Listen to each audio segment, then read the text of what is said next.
had talked for years while we were home brewing about eventually, doing something professionally. I think it was fairly loose talk, probably the same talk that every home brewer has.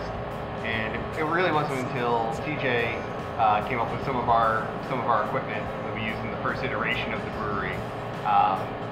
We ended up with that sitting down in my basement and really felt like we have to do something with this. We have this beautiful equipment. We can't just let it sit here.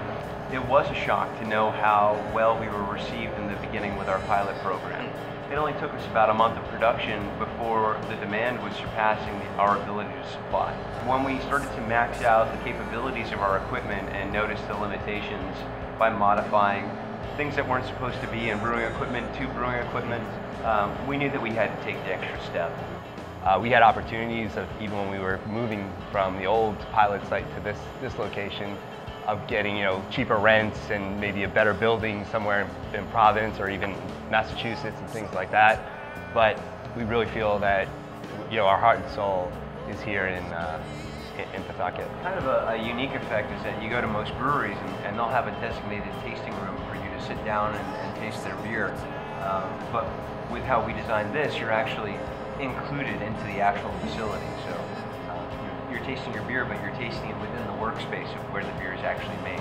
We do tend to have a problem with kegs disappearing. So when we had people in, this is one of the ones from this Saturday, and this is all stuff people came in and wrote. So these kegs are going to go out. They're unmistakably Bucket, but they all have people's personal touches. Well, we got the Rhode Scholar, which is a Kolsch style beer. It's got a little bit of citrus and lemon up front, a little black pepper on the back end, but overall very clean, crisp beer. The next variety we have is our Pawtucket Pale Ale, which we like to call our East Coast Pale Ale. We love our West Coast Pale Ales. They have, it's all about hop in your face, it's all about the grapefruit.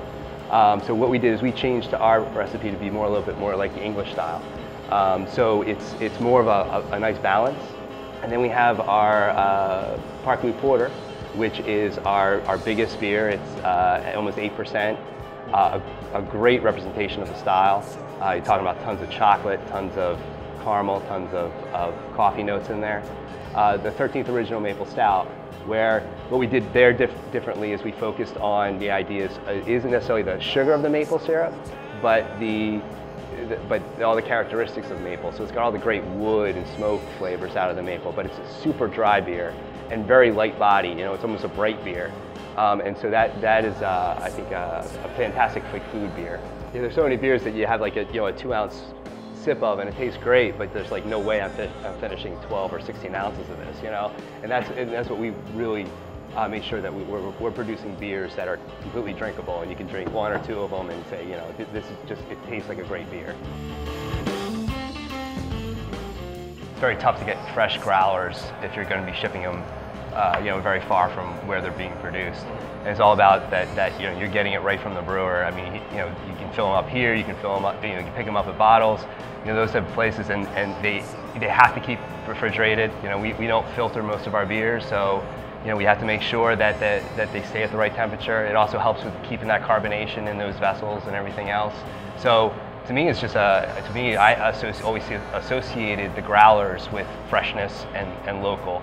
And we're looking to expand too. I mean, we got that consistently inconsistent line that we talked earlier about, trying to get that out, which will just be a hotbed of all new ideas and kind of like the fun of brewing, and just really try different products and try to see if anything hits the market well and people are excited about it. We can start moving it into more of a consistently brewed item. We talked about it being a cranberry farmhouse ale. The cranberries are from like Sharon, the bogs in Sharon. So those type of things that we would be building on. Talking about doing some saisons with local honey. But everything we try to do is really just about being local.